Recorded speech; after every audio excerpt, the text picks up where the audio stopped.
ಹಬ್ಬದ ಸೀಸನ್ ಶುರುವಾಯಿತು.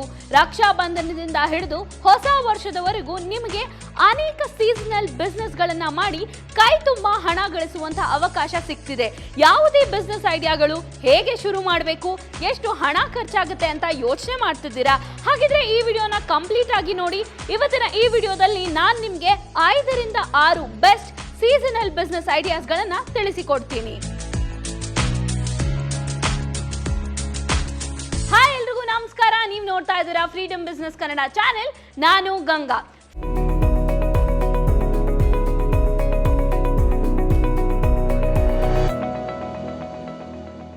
Festival season business ideas. ಹೌದು, ಇವತ್ತಿನ ಈ ವಿಡಿಯೋದಲ್ಲಿ ನಾನು ನಿಮಗೆ 6 ಫೆಸ್ಟಿವಲ್ ಸೀಸನ್ ಬಿಸ್ನೆಸ್ ಐಡಿಯಾಸ್ ಗಳ ಬಗ್ಗೆ ತಿಳಿಸ್ಕೊಡ್ತೀನಿ. ಯಾವ ರೀತಿಯಾಗಿ ಈ ಬಿಸ್ನೆಸ್ ಗಳನ್ನ ಮಾಡಬೇಕು, ಎಷ್ಟು ಖರ್ಚಾಗುತ್ತೆ ಅಂತ ಕೂಡ ನಾನು ನಿಮ್ಗೆ ಇವತ್ತು ತಿಳಿಸ್ಕೊಡ್ತಾ ಹೋಗ್ತೀನಿ. ಅದರಲ್ಲಿ ಮೊದಲನೇದಾಗಿ ಬರುವಂಥದ್ದೇ ವರಮಹಾಲಕ್ಷ್ಮಿ ಹಬ್ಬ. ವರಮಹಾಲಕ್ಷ್ಮಿ ಹಬ್ಬ ಅಂದಿದ ತಕ್ಷಣ ಹೆಣ್ಣು ಮಕ್ಕಳಿಗೆ ತುಂಬಾನೇ ಸಂಭ್ರಮ, ಸಡಗರ ಅನ್ನುವಂಥದ್ದು ಇರುತ್ತೆ. ಹೆಚ್ಚಿನ ಜನ ಸೀರೆಗಳನ್ನ ತಗೊಳ್ತಾರೆ. ಸೊ ನೀವು ಸೀರೆ ಬಿಸ್ನೆಸ್ ಅನ್ನ ಮಾಡಿ ಹೆಚ್ಚಿನ ಆದಾಯವನ್ನ ಪಡ್ಕೊಳ್ಬಹುದಾಗಿರುತ್ತೆ. ಅದಕ್ಕೂ ಇಂಪಾರ್ಟೆಂಟ್ ಅಂತ ಬಂದಾಗ ನಿಮಗೆ ವರಮಹಾಲಕ್ಷ್ಮಿ ಅಂದಿದ ತಕ್ಷಣ ತುಂಬಾ ಜನರ ಮನೆಯಲ್ಲಿ ಸಂಪ್ರದಾಯ ಪದ್ಧತಿ ಹಾಗೆಯೇ ಅನೇಕ ವರ್ಷಗಳಿಂದ ವರಮಹಾಲಕ್ಷ್ಮಿ ವ್ರತವನ್ನ ಮಾಡ್ತಿರೋದ್ರಿಂದ ಲಕ್ಷ್ಮಿಯನ್ನ ಕೂಡಿಸ್ತಾರೆ. ಲಕ್ಷ್ಮಿ ಕೂಡಿಸೋದು ಅಂತ ಬಂದಾಗ ನಿಮಗೆ ಬೆಳ್ಳಿಯ ಮುಖವಾಡ, ಚಿನ್ನದ ಮುಖವಾಡ, ಹೀಗೆ ಕಡಿಮೆ ದುಡ್ಡಿರುವಂತಹವರು ಒಂದು ಒಳ್ಳೆ ಬಜೆಟ್ ನಲ್ಲಿ ಚಂದದ ಅಲಂಕಾರವಿರುವಂತಹ ಲಕ್ಷ್ಮಿ ಮುಖವಾಡಗಳನ್ನ ಖರೀದಿ ಮಾಡ್ತಾರೆ. ಲಕ್ಷ್ಮಿ ಮುಖವಾಡಗಳ ಬಿಸ್ನೆಸ್ ಅನ್ನ ಮಾಡ್ತೀರಾ ಅಂತ ಹೇಳಿದ್ರೆ ನೀವು ಒಳ್ಳೆ ಆದಾಯವನ್ನ ಗಳಿಸಬಹುದಾಗಿರುತ್ತೆ. ಹಾಗೇನೆ ಅದಕ್ಕೆ ಬೇಕಾಗಿರುವಂತಹ ಡೆಕೋರೇಷನ್ ಆಗಿರ್ಬೋದು, ಮೊಗ್ಗಿನ ಜಡೆ ಆಗಿರ್ಬೋದು, ಅದಕ್ಕೆ ಬೇಕಾಗಿರುವಂತಹ ಕೆಲವೊಂದು ತಾವರೆ ಹೂವುಗಳಾಗಿರ್ಬೋದು, ಅಥವಾ ಡೆಕೋರೇಷನ್ ಪರ್ಪಸ್ಗೆ ಬರುವಂತಹ ಕೆಲವೊಂದು ಬಿಂದಿಗೆಗಳಾಗ್ಬೋದು, ಪಾಟ್ಗಳಾಗ್ಬೋದು. ವರಮಹಾಲಕ್ಷ್ಮಿಗೆ ಕೆಲವೊಂದು ಪರ್ಟಿಕ್ಯುಲರ್ ಆಗಿ ಡೆಕೋರೇಷನ್ ಪರ್ಪಸ್ಗೆ ಅಂತ ಯೂಸ್ ಮಾಡುವಂತಹ ಬ್ಯಾಕ್ ಗ್ರೌಂಡ್ ಡೆಕೋರೇಷನ್ ಆಗಿರ್ಬೋದು, ಲೈಟ್ಸ್ ಆಗಿರ್ಬೋದು, ಈ ರೀತಿಯಾದಂತಹ ಬಿಸ್ನೆಸ್ ಆಪರ್ಚುನಿಟಿ ನಿಮ್ಮ ಕೈನಲ್ಲಿರುತ್ತೆ. ಇದಕ್ಕೆ ನೀವು ಕಡಿಮೆ ಅಂದ್ರೂ 2 ತಿಂಗಳ ಮುಂಚೆನೆ ಒಂದು ಪ್ರಿಪರೇಷನ್ ಅನ್ನುವಂಥದ್ದನ್ನ ಮಾಡ್ಕೊಳ್ಬೇಕಾಗತ್ತೆ. ಅಥವಾ ನೀವು ಇಮಿಡಿಯೇಟ್ ಆಗಿ ಬಿಸ್ನೆಸ್ ಸ್ಟಾರ್ಟ್ ಮಾಡ್ತೀರಾ ಅಂತ ಹೇಳಿದ್ರು ನಿಮಗೆ ಮಿನಿಮಮ್ ಅಂದ್ರೆ 2 ವಾರಗಳ ಮುಂಚೆ ಒಂದು ಪ್ರಿಪರೇಷನ್ ಅನ್ನುವಂಥದ್ದು ಬೇಕಾಗತ್ತೆ. ಯಾಕಂದ್ರೆ ವರಮಹಾಲಕ್ಷ್ಮಿ ವ್ರತವನ್ನ ಕಡಿಮೆ ಅಂದ್ರೂ ಜನ 2 ರಿಂದ 3 ವಾರಗಳವರೆಗೂ ಆಚರಿಸುವಂಥದ್ದಿರುತ್ತೆ. ಸಾಕಷ್ಟು ಜನ ಮೊದಲನೇ ವಾರ ಮಾಡ್ಲಿಕ್ಕಾಗಿಲ್ಲ ಅಂತ ಹೇಳಿದ್ರೆ 2ನೇ ಅಥವಾ 3ನೇ ಶುಕ್ರವಾರ ಹಬ್ಬವನ್ನು ಆಚರಿಸೋದ್ರಿಂದ ಆಲ್ಮೋಸ್ಟ್ 1 ತಿಂಗಳವರೆಗೆ ನೀವು ಈ ಬಿಸ್ನೆಸ್ ಪ್ರಾಡಕ್ಟ್ಸ್ ಗಳನ್ನ ಮಾರಾಟ ಮಾಡಿ ಒಳ್ಳೆ ಆದಾಯವನ್ನ ಗಳಿಸುವಂಥದ್ದಾಗಿರುತ್ತೆ. ಹಾಗೆಯೇ ವರಮಹಾಲಕ್ಷ್ಮಿ ವ್ರತ ಅಂತ ಬಂದಾಗ ಸ್ಯಾರಿ ಬಿಸ್ನೆಸ್ ಅನ್ನ ಹೇಗೆ ಮಾಡಬೇಕು ಅಂತ ನೀವು ತಿಳ್ಕೊಳ್ಬೇಕಂತಿದ್ರೆ ಈ ಹಿಂದೆನೇ ನಾವು ಸ್ಯಾರಿ ಬಿಸ್ನೆಸ್ ಮಾಡಿ ಸಕ್ಸಸ್ಫುಲ್ ಆಗಿರುವಂಥವ್ರು ಹೇಗೆ ಬಿಸ್ನೆಸ್ ಅನ್ನ ಮಾಡಬೇಕು ಅಂತ ತಿಳಿಸ್ಕೊಟ್ಟಿದ್ದಾರೆ. ಸೊ ಸ್ಯಾರಿ ಬಿಸ್ನೆಸ್ ಬಗ್ಗೆ ಕಂಪ್ಲೀಟ್ ಆಗಿ ತಿಳ್ಕೊಳ್ಬೇಕಂತಿದ್ರೆ ಆ ವಿಡಿಯೋನ ತಪ್ಪದೆ ಚೆಕ್ ಮಾಡೋದನ್ನ ಮರಿಬೇಡಿ. ಇನ್ನು 2ನೇದಾಗಿ ಬರುವಂಥದ್ದೇ ರಕ್ಷಾಬಂಧನ. ರಕ್ಷಾಬಂಧನ ಹಬ್ಬ ಅಂದಿದ ತಕ್ಷಣ ಸಾಕಷ್ಟು ಜನ ಮನೆಯಲ್ಲಿಯೇ ರಾಖಿಗಳನ್ನ ತಯಾರು ಮಾಡಿ ತಮ್ಮ ಅಣ್ಣಂದಿರಿಗೆ ತಮ್ಮಂದಿರಿಗೆ ಕಟ್ಟುವಂಥದ್ದಿರುತ್ತೆ. ರಕ್ಷಾಬಂಧನ ಅಂತ ಹೇಳಿದ ತಕ್ಷಣ ಇವಾಗಂತೂ ಸಾಕಷ್ಟು ಜನ ಕಸ್ಟಮೈಸ್ ಗಿಫ್ಟ್ಗಳನ್ನ ನೀಡ್ತಿದ್ದಾರೆ. ಮುಂಚೆ ಬರೀ ಸ್ವೀಟ್ಸ್ ಮತ್ತೆ ಚಾಕ್ಲೇಟ್ಸ್ ಅನ್ನ ಮಾತ್ರ ನೀಡ್ತಿದ್ರು, ಆದ್ರೆ ಇವಾಗ ಕಸ್ಟಮೈಸ್ ಗಿಫ್ಟ್ಸ್ ಬಂದಿರೋದ್ರಿಂದ ಫೋಟೋ ಫ್ರೇಮ್ಸ್ ಆಗಿರ್ಬೋದು, ಅಥವಾ ನಿಮ್ಮ ತಂಗಿಗೆ ಬೇಕಾಗಿರುವಂತಹ ಕೆಲವೊಂದು ಜ್ಯುವೆಲ್ರಿ ಆಗಿರ್ಬೋದು, ಈ ರೀತಿಯಾಗಿ ಅಣ್ಣ ತಮ್ಮ ಅಕ್ಕ ತಂಗಿಯರಿಗೆ ಒಳ್ಳೆ ರೀತಿಯಾದಂತಹ ಕಲರ್ಫುಲ್ ಆಗಿರುವಂತಹ ಗಿಫ್ಟ್ ಗಳನ್ನ ಕೊಡ್ಲಿಕ್ಕೆ ಇಷ್ಟಪಡ್ತಾರೆ. ನೀವು ಒಬ್ಬ ಕ್ರಿಯೇಟಿವ್ ಪರ್ಸನ್ ಆಗಿದ್ದೀರಾ ಅಂತ ಹೇಳಿದ್ರೆ ಮನೆಯಲ್ಲಿಯೇ ರಾಖಿಗಳನ್ನ ಮಾಡುವಂಥದ್ದಾಗಿರುತ್ತೆ.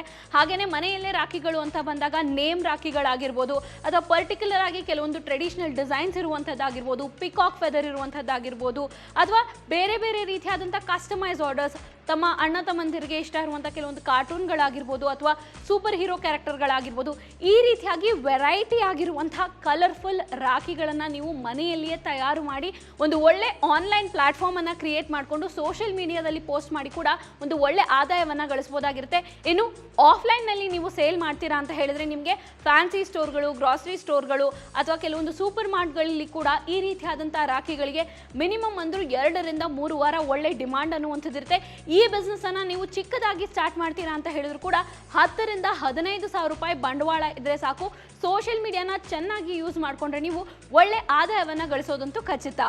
ಇನ್ನು 3ನೇದಾಗಿ ಬರುವಂಥದ್ದೇ ಗೌರಿ ಗಣೇಶ ಹಬ್ಬ. ಗೌರಿ ಗಣೇಶ ಹಬ್ಬ ಅಂದಿದ ತಕ್ಷಣ ತುಂಬಾ ಜನ ಅವರ ಮನೆಯಲ್ಲಿ ಗೌರಿ ದೇವಿಯ ಪುಟ್ಟ ಮೂರ್ತಿ ಹಾಗೇನೆ ಒಂದು ಪುಟ್ಟ ಗಣೇಶನ ಮೂರ್ತಿಯನ್ನ ತಂದು ಗ್ರ್ಯಾಂಡ್ ಆಗಿ ಹಬ್ಬ ಮಾಡಬೇಕು ಅನ್ನುವಂತಹ ಆಸೆಯನ್ನ ಇಟ್ಕೊಂಡಿರ್ತಾರೆ.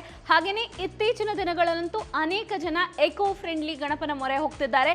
ಎಕೋ ಫ್ರೆಂಡ್ಲಿ ಗಣಪನ ನೀವು ಮಾಡ್ತೀರಾ ಅಂತ ಹೇಳಿದ್ರೆ ಕೂಡ ಒಂದು ಒಳ್ಳೆ ಡಿಮಾಂಡ್ ಅನ್ನುವಂಥದ್ದಿರುತ್ತೆ. ಇದಕ್ಕೆ ನಿಮಗೆ ಕಡಿಮೆ ಅಂದ್ರೂ 3 ತಿಂಗಳ ಪ್ರಿಪರೇಷನ್ ಅನ್ನುವಂಥದ್ದು ಬೇಕಾಗುತ್ತೆ. ಯಾಕಂದ್ರೆ ನೀವು ಒಳ್ಳೆ ಕ್ವಾಲಿಟಿ ಮಣ್ಣನ್ನು ತಂದು ನಂತರ ಅದನ್ನು ಹದ ಮಾಡಿ ಚೆನ್ನಾಗಿ ತಯಾರು ಮಾಡಿ ಒಂದು ಶೇಪ್ಗೆ ತರುವಂಥದ್ದಾಗಿರುತ್ತೆ. ಅದಾದ ನಂತರದಲ್ಲಿ ಒಂದು ಒಳ್ಳೆ ಕ್ವಾಲಿಟಿ ಎಕೋ ಫ್ರೆಂಡ್ಲಿ ಪೇಂಟ್ಗಳನ್ನು ಬಳಸಿ ಅದನ್ನು ಅಲಂಕಾರ ಮಾಡುವಂಥದ್ದಾಗಿರ್ಬೋದು. ಹಾಗೆಯೇ ನೀವು ಈ ಬಿಸ್ನೆಸ್ಸನ್ನು ಮಾಡ್ತೀರಾ ಅಂತ ಹೇಳಿದ್ರೆ ಎಲ್ಲಿ ಇದಕ್ಕೆ ಡಿಮಾಂಡ್ ಇದೆ, ಎಲ್ಲಿ ನೀವು ಸೆಲ್ ಮಾಡಬೇಕು, ಇದ್ರ ಬಗ್ಗೆ ಎಲ್ಲ ಕಂಪ್ಲೀಟಾಗಿ ರಿಸರ್ಚ್ ಮಾಡಿ ತಿಳ್ಕೊಳ್ಬೇಕಾಗಿರುತ್ತೆ. ಹಾಗೆಯೇ ಮಾರ್ಕೆಟ್ ಡಿಮಾಂಡ್ನ ತಕ್ಕಂಗೆ ಹೊಸ ಡಿಸೈನ್ಸನ್ನು ಮಾಡುವಂಥದ್ದಾಗಿರುತ್ತೆ. ಈ ರೀತಿಯಾದಂಥ ಪ್ಲಾನಿಂಗ್ ಇರೋದ್ರಿಂದ ಹಬ್ಬದ 3 ತಿಂಗಳ ಮುಂಚೆನೇ ನೀವು ಈ ಬಿಸ್ನೆಸ್ಗೆ ಇನ್ವೆಸ್ಟ್ಮೆಂಟ್ ಅನ್ನುವಂಥದ್ದು ಮಾಡಬೇಕಾಗಿರುತ್ತೆ. ಹಾಗೆಯೇ ನಿಮಗೆ ಬರೀ ಎಕೋ ಫ್ರೆಂಡ್ಲಿ ಗಣಪ ಅಂತಾನೆ ಅಲ್ಲ, ಪ್ಲಾಂಟ್ ಗಣಪ ಅನ್ನುವಂಥ ಹೊಸ ಕಾನ್ಸೆಪ್ಟ್ ಕೂಡ ಇತ್ತೀಚಿನ ದಿನಗಳಲ್ಲಿ ತುಂಬಾನೇ ಟ್ರೆಂಡ್ ಆಗ್ತಿದೆ. ಈ ರೀತಿಯಾದಂಥ ಗಣಪನ ಮೂರ್ತಿಗಳನ್ನು ಮಾಡಿ ಕೂಡ ನೀವು ಒಂದು ಒಳ್ಳೆ ಆದಾಯವನ್ನು ಪಡ್ಕೊಳ್ಳುವಂಥದ್ದಾಗಿರುತ್ತೆ. ಸೊ ಈ ಬಿಸ್ನೆಸ್ಸನ್ನು ನೀವು ಮಾಡ್ತೀರಾ ಅಂತ ಹೇಳಿದ್ರೆ ಕಡಿಮೆ ಅಂದ್ರೂ ಸ್ಮಾಲ್ ಸ್ಕೇಲ್ನಲ್ಲಿ ಮಾಡಲಿಕ್ಕೆ ನಿಮಗೆ 50,000ದಿಂದ 1,00,000 ರೂಪಾಯಿ ಬೇಕಾಗುತ್ತೆ. ಹಾಗೆಯೇ ನೀವು ಮೂರ್ತಿಯ ಮೇಲೆ ಇನ್ವೆಸ್ಟ್ಮೆಂಟ್ ಮಾಡಿರುವಂಥ ಹಣ ಹಬ್ಬ ಮುಗಿದ ನಂತರದಲ್ಲಿ ಖಂಡಿತವಾಗ್ಲೂ ಕಂಪ್ಲೀಟ್ ಆಗಿ ನಿಮ್ಮ ಕೈ ಸೇರುವಂಥದ್ದಾಗಿರುತ್ತೆ. ಈ ಬಿಸ್ನೆಸ್ಸನ್ನು ನೀವು ಮಾಡ್ತೀರಾ ಅಂತ ಹೇಳಿದ್ರೆ ಮುಖ್ಯವಾಗಿ ತಿಳ್ಕೊಳ್ಬೇಕಾಗಿರುವಂಥದ್ದು, ನೀವು ಬರೀ ಮಣ್ಣಿನ ಮೂರ್ತಿಗಳನ್ನು ತಂದು ಮಾರಾಟ ಮಾಡ್ತೀರಾ ಅಥವಾ ಕಂಪ್ಲೀಟ್ ಆಗಿ ನೀವು ಮ್ಯಾನುಫ್ಯಾಕ್ಚರಿಂಗನ್ನು ತಗೊಳ್ತೀರಾ, ನಿಮಗೆ ಅದರ ಕೇಪಬಿಲಿಟೀಸ್ ಇದೆಯಾ ಇಲ್ವಾ ಅಂತ ತಿಳ್ಕೊಂಡು ನಂತರದಲ್ಲಿ ಈ ಬಿಸ್ನೆಸ್ಗೆ ಕೈ ಹಾಕುವಂಥದ್ದು ತುಂಬಾ ಇಂಪಾರ್ಟೆಂಟ್ ಆಗಿರುತ್ತೆ. ಇನ್ನು 4ನೇದಾಗಿ ಬರುವಂಥದ್ದೇ ನವರಾತ್ರಿ ಹಬ್ಬ. ದಸರಾ ಅಂದ್ರೆ ಅಂತೂ ನಮ್ಮ ಕರ್ನಾಟಕದಲ್ಲಿ ಮೈಸೂರು ದಸರಾ, ಬೊಂಬೆಗಳು, ಅನೇಕ ವಿಚಾರಗಳ ಬಗ್ಗೆ ನಾವು ತಿಳ್ಕೊಳ್ತೀವಿ. ಹಾಗೆಯೇ ತುಂಬಾ ಖುಷಿಯಾಗಿ ರಿಚ್ ಆಗಿ ಸೆಲೆಬ್ರೇಟ್ ಮಾಡುವಂಥ ಹಬ್ಬ ಆಗಿರುತ್ತೆ. ನವರಾತ್ರಿ ಅಂದಿದ ತಕ್ಷಣ ತುಂಬ ಜನರ ಮನೆಯಲ್ಲಿ ಬೊಂಬೆ ಕೂಡಿಸ್ತಾರೆ. ಬೊಂಬೆ ಕೂಡಿಸುವಂತಹ ಪದ್ಧತಿಯನ್ನು ಅನೇಕ ವರ್ಷಗಳಿಂದ ನಾವು ನೋಡ್ತಾ ಬರ್ತಾ ಇದ್ದೀವಿ. ಹಾಗೆಯೇ ಮಣ್ಣಿನ ಬೊಂಬೆಗಳ ಮಾರಾಟವನ್ನು ನೀವು ಮಾಡ್ತೀರಾ ಅಂತ ಹೇಳಿದ್ರೆ ಇದಕ್ಕೂ ಕೂಡ ನಿಮಗೆ ಕಡಿಮೆ ಅಂದರೂ 50,000ದಿಂದ 1,00,000 ರೂಪಾಯಿ ಇನ್ವೆಸ್ಟ್ಮೆಂಟ್ ಅನ್ನುವಂಥದ್ದು ಬೇಕಾಗುತ್ತೆ. ಕಲರ್ಫುಲ್ ಆಗಿರುವಂತಹ ಮಣ್ಣಿನ ಬೊಂಬೆಗಳನ್ನು ನೀವು ಮಾರಾಟ ಮಾಡುವಂಥದ್ದಾಗಿರುತ್ತೆ. ಇದರ ಜೊತೆಗೇನೆ ನೀವು ಸ್ಟೋರಿ ಟೆಲ್ಲಿಂಗ್ ಅಂದರೆ ರಾಮಾಯಣ, ಮಹಾಭಾರತ ಮತ್ತು ಉಪಕಥೆಗಳನ್ನು ಹೇಳುವಂತಹ ಬೊಂಬೆಗಳನ್ನು ಅರೇಂಜ್ ಮಾಡಿ ಒಂದು ಒಳ್ಳೆ ಸೆಟಪ್ನಲ್ಲಿ ಸೇಲ್ ಮಾಡ್ತೀರಾ ಅಂತ ಹೇಳಿದ್ರೆ ಅದಕ್ಕೂ ಕೂಡ ಒಳ್ಳೆ ಲಾಭವನ್ನು ನೀವು ಪಡ್ಕೊಳ್ಳುವಂಥದ್ದಾಗಿರುತ್ತೆ. ಹಾಗೆಯೇ ಈ ಬಿಸ್ನೆಸ್ ಜೊತೆಗೆ ನೀವು ದಸರಾ ಸಂದರ್ಭದಲ್ಲಿ ಬೇರೆ ರೀತಿಯಾದಂಥ ಬಿಸ್ನೆಸ್ಸನ್ನು ಆ್ಯಡ್ ಆನ್ ಮಾಡ್ಕೊಳ್ಬೋದು ಅಂತ ಹೇಳಿದ್ರೆ ಕಲರ್ಫುಲ್ ರಂಗೋಲಿಗಳಾಗಿರ್ಬೋದು ಅಥವಾ ನವದುರ್ಗಿಯರಿಗೆ ಬೇಕಾದಂಥ ಕೆಲವೊಂದು ಪ್ರಾಡಕ್ಟ್ಸ್ ಆಗಿರ್ಬೋದು, ಸೀರೆಗಳಾಗಿರ್ಬೋದು ಅಥವಾ ಕೆಲವೊಂದು ಜ್ಯುವೆಲ್ರಿ ಆಗಿರ್ಬೋದು, ಈ ರೀತಿಯಾದಂಥ ಕೆಲವೊಂದು ಟ್ರೆಂಡಿ ಬಿಸ್ನೆಸ್ಗಳಿರುತ್ತೆ. ಕಂಪ್ಲೀಟ್ ಆಗಿ ಇದು ನಿಮಗೆ ಪರ್ಟಿಕ್ಯುಲರ್ ಆಗಿ 2ರಿಂದ 3 ತಿಂಗಳು ಮಾತ್ರ ಹೆಚ್ಚಿನ ಆದಾಯವನ್ನು ತಂದುಕೊಡುವಂತಹ ಬಿಸ್ನೆಸ್ ಆಗಿರುತ್ತೆ. ಇನ್ನು 5ನೇದಾಗಿ ಬರುವಂಥದ್ದೇ ದೀಪಾವಳಿ ಹಬ್ಬ. ದೀಪಗಳ ಹಬ್ಬ ಅಂದಿದ ತಕ್ಷಣ ಎಲ್ಲರಿಗೂ ತುಂಬಾನೇ ಖುಷಿ ಅನ್ನುವಂಥದ್ದು ಇರುತ್ತೆ. ದೀಪಾವಳಿ ಹಬ್ಬ ಅಂದಿದ ತಕ್ಷಣ ತುಂಬ ಜನರಿಗೆ ಕಲರ್ಫುಲ್ ಆಗಿರುವಂತಹ ದೀಪಗಳನ್ನು ನಾವು ಅಂಟಿಸಬೇಕು, ಕಲರ್ಫುಲ್ ಆಗಿರುವಂತಹ ಕ್ಯಾಂಡಲ್ಸ್ ಆಗಿರ್ಬೋದು. ಇತ್ತೀಚಿನ ದಿನಗಳಲ್ಲಂತೂ ಯಾವ ರೀತಿಯಾದಂಥ ವೆರೈಟೀಸ್ ಅವೈಲೇಬಲ್ ಇದೆ ಅಂತ ನಿಮಗೆ ಗೊತ್ತಿರುತ್ತೆ. ದೀಪಗಳ ಬಿಸ್ನೆಸ್ಸನ್ನು ಮಾಡ್ತೀರಾ ಅಥವಾ ಕಲರ್ಫುಲ್ ಆಗಿರುವಂತಹ ಕ್ಯಾಂಡಲ್ಗಳನ್ನು ನೀವು ಮಾಡಲಿಕ್ಕೆ ಇಷ್ಟಪಡ್ತೀರಾ ಅಂತ ಹೇಳಿದ್ರೆ ಅದ್ರ ಬಗ್ಗೆ ಕೂಡ ನೀವು ಸಾಕಷ್ಟು ರಿಸರ್ಚನ್ನು ಮಾಡಿ ತಿಳ್ಕೊಂಡು ನಂತರದಲ್ಲಿ ಬಿಸ್ನೆಸ್ ಮಾಡುವಂಥದ್ದು ಒಳ್ಳೆಯದಾಗಿರುತ್ತೆ. ಕ್ಯಾಂಡಲ್ ಬಿಸ್ನೆಸ್ ಬಗ್ಗೆ ನೀವು ತಿಳ್ಕೊಳ್ಬೇಕು, ಹೇಗೆ ಮನೆಯಲ್ಲಿಯೇ ಕ್ಯಾಂಡಲ್ ತಯಾರು ಮಾಡೋದು ಅಂತ ತಿಳ್ಕೊಳ್ಬೇಕಂತಿದ್ರೆ ಈ ಕೂಡಲೇ ಫ್ರೀಡಮ್ ಆ್ಯಪನ್ನು ಡೌನ್ಲೋಡ್ ಮಾಡಿ. ಫ್ರೀಡಮ್ ಆ್ಯಪಲ್ಲಿ ನಿಮಗೆ ಹೇಗೆ ಸಕ್ಸಸ್ಫುಲ್ ಆಗಿ ಒಂದು ಕ್ಯಾಂಡಲ್ ಬಿಸ್ನೆಸ್ಸನ್ನು ಮಾಡಬೇಕು ಅಂತ ನಮ್ಮ ಮೆಂಟರ್ ತಿಳಿಸ್ಕೊಡ್ತಾರೆ. ಹಾಗೆಯೇ ಈ ಬಿಸ್ನೆಸ್ಸನ್ನು ಮಾಡ್ತೀರಾ ಅಂತ ಹೇಳಿದ್ರೆ ನೀವು ಇದು ಬರೀ ಟೆಂಪ್ರರಿ ಇನ್ಕಮ್ ಅನ್ನುವಂಥದ್ದಲ್ಲ, ಥ್ರೂ ಔಟ್ ದ ಇಯರ್ ನೀವು ಬೇರೆ ಬೇರೆ ವೆರೈಟಿ ಕ್ಯಾಂಡಲ್ಗಳನ್ನ ಮಾರಾಟ ಮಾಡಿ ಒಂದು ಆದಾಯವನ್ನು ಗಳಿಸುವಂಥದ್ದಾಗಿರುತ್ತೆ. ಸೊ ಕ್ಯಾಂಡಲ್ಸ್ ಅಂತ ಬಂದಾಗ ನಿಮಗೆ ದೀಪಾವಳಿ ಟೈಮಲ್ಲಿ ಬರೀ ಡೆಕೋರೇಟಿವ್ ಕ್ಯಾಂಡಲ್ಸನ್ನು ಯೂಸ್ ಮಾಡೋದನ್ನು ನೋಡಿರ್ತೀವಿ ಅಥವಾ ಪರ್ಫ್ಯೂಮ್ ಕ್ಯಾಂಡಲ್ಸನ್ನು ಯೂಸ್ ಮಾಡೋದನ್ನು ನೋಡಿರ್ತೀರಾ. ಇದರ ಜೊತೆಗೆ ನೀವು ಎಕೋ ಫ್ರೆಂಡ್ಲಿ ದೀಪಗಳನ್ನು ಮಾಡುವಂಥದ್ದಾಗಿರ್ಬೋದು ಅಥವಾ ದೀಪಾವಳಿಗೆ ಬೇಕಾದಂಥ ಕೆಲವೊಂದು ತೋರಣಗಳು, ರಂಗೋಲಿಗಳು, ಬೇರೆ ಬೇರೆ ರೀತಿಯಾದಂಥ ಕಸ್ಟಮೈಸ್ ದೀಪಗಳಿಗೆ ಸಂಬಂಧಪಟ್ಟಂಥ ಕೆಲವೊಂದು ವಸ್ತುಗಳನ್ನು ಕೂಡ ಮಾರಾಟ ಮಾಡಿ ಹೆಚ್ಚಿನ ಆದಾಯವನ್ನು ಗಳಿಸ್ಬೋದಾಗಿರುತ್ತೆ.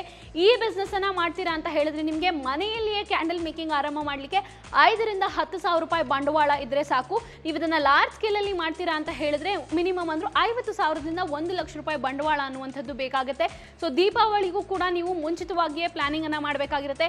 ಮಿನಿಮಮ್ ಅಂದರೂ 2ರಿಂದ 3 ತಿಂಗಳ ಹಿಂದೆನೇ ಪ್ಲಾನಿಂಗ್ ಇದ್ದರೆ ಈಸಿಯಾಗಿ ನೀವು ಒಂದು ಒಳ್ಳೆ ಆದಾಯವನ್ನು ಗಳಿಸ್ಬೋದಾಗಿರುತ್ತೆ. ಇನ್ನು ಕೊನೆಯದಾಗಿ ಬರುವಂಥದ್ದೇ ಕ್ರಿಸ್ಮಸ್ ಮತ್ತು ನ್ಯೂ ಇಯರ್. ವರ್ಷದ ಕೊನೆಯಲ್ಲಿ ಬರುವಂತಹ ಹಬ್ಬಗಳಾಗಿರೋದ್ರಿಂದ ಎಲ್ಲರೂ ಕಂಪ್ಲೀಟ್ ಆಗಿ ಈ ಹಬ್ಬಗಳನ್ನು ಸೆಲೆಬ್ರೇಟ್ ಮಾಡ್ತಾರೆ. ಹಾಗೆಯೇ ಕ್ರಿಸ್ಮಸ್ ಅಂದಿದ ತಕ್ಷಣ ನಿಮಗೆ 2 ಆಯ್ಕೆಗಳಿರುತ್ತೆ, ಒಂದು ಕೇಕ್, ಇನ್ನೊಂದು ಡೆಕೋರೇಷನ್ ಅನ್ನುವಂಥದ್ದು. ಕ್ರಿಸ್ಮಸ್ ಹಬ್ಬ ಮಾಡುವಂಥವರು ಸಾಕಷ್ಟು ಜನ ತಮ್ಮ ಮನೆಯಲ್ಲೂ ಒಂದು ಕಲರ್ಫುಲ್ ಆಗಿರುವಂಥ ಡೆಕೋರೇಟಿವ್ ಟ್ರೀ ಇರಬೇಕಪ್ಪ, ಕ್ರಿಸ್ಮಸ್ ಟ್ರೀಗೆ ನಾವು ನಮ್ಮದೇ ಆದಂಥ ಒಂದು ಹೊಸ ಲುಕ್ಕನ್ನು ನೀಡಬೇಕು ಅಂತ ತುಂಬ ಜನ ಕ್ರಿಸ್ಮಸ್ ಟ್ರೀಗಳನ್ನು ಖರೀದಿ ಮಾಡ್ತಾರೆ. ಕ್ರಿಸ್ಮಸ್ ಗಿಫ್ಟ್ಸ್ ಆಗಿರ್ಬೋದು, ಕ್ರಿಸ್ಮಸ್ ಡೆಕೋರೇಷನ್ಸ್ ಆಗಿರ್ಬೋದು, ಕ್ರಿಸ್ಮಸ್ಗೆ ಬೇಕಾದಂಥ ಪರ್ಟಿಕ್ಯುಲರ್ ಥೀಮ್ ಪಾರ್ಟಿ ಕ್ಲೋತ್ಸ್ ಆಗಿರ್ಬೋದು, ಈ ರೀತಿಯಾಗಿ ಅನೇಕ ಆಯ್ಕೆಗಳನ್ನು ನೀವು ಇಟ್ಕೊಂಡು ಕ್ರಿಸ್ಮಸ್ ಟೈಮ್ನಲ್ಲಿ ಒಂದು ಬಿಸ್ನೆಸ್ಸನ್ನು ಮಾಡ್ಬೋದಾಗಿರುತ್ತೆ. ಇದರ ಜೊತೆಗೇ ನಿಮಗೆ ಫುಡ್ ಬಗ್ಗೆ ಆಸಕ್ತಿ ಇದೆ, ಕೇಕ್ ಬೇಕಿಂಗ್ ಬಗ್ಗೆ ತಿಳ್ಕೊಳ್ಬೇಕು, ಕ್ರಿಸ್ಮಸ್ ಟೈಮ್ನಲ್ಲಿ ಮನೆಯಲ್ಲಿ ಕೇಕ್ ಕೇಟ್ರಿಂಗ್ ಅನ್ನು ಮಾಡಬೇಕು ಅಂತ ಹೇಳಿದ್ರೆ ನಿಮಗೆ ಕೇಕ್ ಬಗ್ಗೆ ತಿಳ್ಕೊಳ್ಳಿಕ್ಕೆ ಕೂಡ ಫ್ರೀಡಮ್ ಆ್ಯಪ್ನಲ್ಲಿ ಕೋರ್ಸ್ ಒಂದು ಅವೈಲೇಬಲ್ ಇದೆ. ಹಾಗೆಯೇ ಕೇಕ್ ಬೇಕಿಂಗ್ ಜೊತೆಗೇನೆ ನೀವು ಕ್ರಿಸ್ಮಸ್ನ ಟೈಮಲ್ಲಿ ಬೇರೆ ಬೇರೆ ರೀತಿಯಾದಂಥ ಫುಡ್ ಕೇಟ್ರಿಂಗನ್ನು ಕೂಡ ಮಾಡಿ ಒಂದು ಒಳ್ಳೆ ಆದಾಯವನ್ನು ಗಳಿಸ್ಬೋದಾಗಿರುತ್ತೆ. ಇನ್ನು ನ್ಯೂ ಇಯರ್ ಅಂತ ಬಂದಾಗ ಕೂಡ ನಿಮಗೆ ಸೇಮ್ ಥಿಂಗ್ಸ್ ರಿಪೀಟ್ ಆಗುತ್ತೆ. ಯಾಕಂದರೆ ನ್ಯೂ ಇಯರಲ್ಲೂ ಕೂಡ ಹೆಚ್ಚಿನ ಕೇಕ್ಸ್ ಆಗಿರ್ಬೋದು ಅಥವಾ ನ್ಯೂ ಇಯರ್ಗೆ ಪರ್ಟಿಕ್ಯುಲರ್ ಆಗಿ ಬರುವಂಥ ಥೀಮ್ಸ್ ಆಗಿರ್ಬೋದು, ಈ ರೀತಿಯಾಗಿ ಕಂಪ್ಲೀಟ್ ಆಗಿ ಪ್ಲ್ಯಾನಿಂಗ್ ಒಂದನ್ನು ಮಾಡಿ ನೀವು ಡಿಫ್ರೆಂಟ್ ವೆರೈಟಿ ಕೇಕ್ಸ್ ಹಾಗೆಯೇ ಆಕ್ಸೆಸರೀಸ್ ಆಗಿರ್ಬೋದು ಕೆಲವೊಂದು ಪರ್ಟಿಕ್ಯುಲರ್ ಆಯ್ಕೆಗಳನ್ನು ಮಾಡಿಕೊಂಡು ನಿಮ್ಮದೇ ಆದಂಥ ಒಂದು ಬಿಸ್ನೆಸ್ಸನ್ನು ಸ್ಟಾರ್ಟ್ ಮಾಡಿ ಸೀಸನಲ್ ಇನ್ಕಮನ್ನು ಪಡ್ಕೊಳ್ಳುವಂಥದ್ದಾಗಿರುತ್ತೆ. ಸೊ ನೀವು ಕೂಡ ಇದೇ ರೀತಿಯಾದಂಥ ಇನ್ನಷ್ಟು ಹೆಚ್ಚಿನ ಬಿಸ್ನೆಸ್ ಕಾನ್ಸೆಪ್ಟ್ಸ್ ಬಗ್ಗೆ ತಿಳ್ಕೊಳ್ಬೇಕು, ಎಕ್ಸ್ಪರ್ಟ್ಸ್ಗಳಿಂದ ಕಲ್ತ್ಕೊಳ್ಬೇಕಂತಿದ್ರೆ ಈ ಕೂಡಲೇ ಫ್ರೀಡಮ್ ಆ್ಯಪನ್ನು ಡೌನ್ಲೋಡ್ ಮಾಡಿ ತಪ್ಪದೇ ಬಿಸ್ನೆಸ್ ಕೋರ್ಸಸ್ಗಳನ್ನು ವಾಚ್ ಮಾಡಿ. ಇಲ್ಲಿ ನಿಮಗೆ ಲೈವ್ಲಿಹುಡ್ಗೆ ಸಂಬಂಧಪಟ್ಟಂಥ 1000 ಕೋರ್ಸಸ್ಗಳು ಅವೈಲೇಬಲ್ ಇದೆ. ಇದೇ ರೀತಿಯಾದಂಥ ಇನ್ನಷ್ಟು ಹೆಚ್ಚಿನ ಆಸಕ್ತಿದಾಯಕ ಮಾಹಿತಿಗಾಗಿ ಈ ಕೂಡಲೇ ಫ್ರೀಡಮ್ ಬಿಸ್ನೆಸ್ ಕನ್ನಡ ಚಾನಲನ್ನು ಸಬ್ಸ್ಕ್ರೈಬ್ ಮಾಡಿ. ಈ ವಿಡಿಯೋನ ತಪ್ಪದೇ ಲೈಕ್ ಮಾಡಿ, ಶೇರ್ ಮಾಡಿ, ಕಮೆಂಟ್ ಮಾಡೋದನ್ನು ಮರಿಬೇಡಿ. ನಾನು ನಿಮಗೆ ಮುಂದಿನ ವಿಡಿಯೋದಲ್ಲಿ ಸಿಗ್ತೀನಿ. ಧನ್ಯವಾದಗಳು.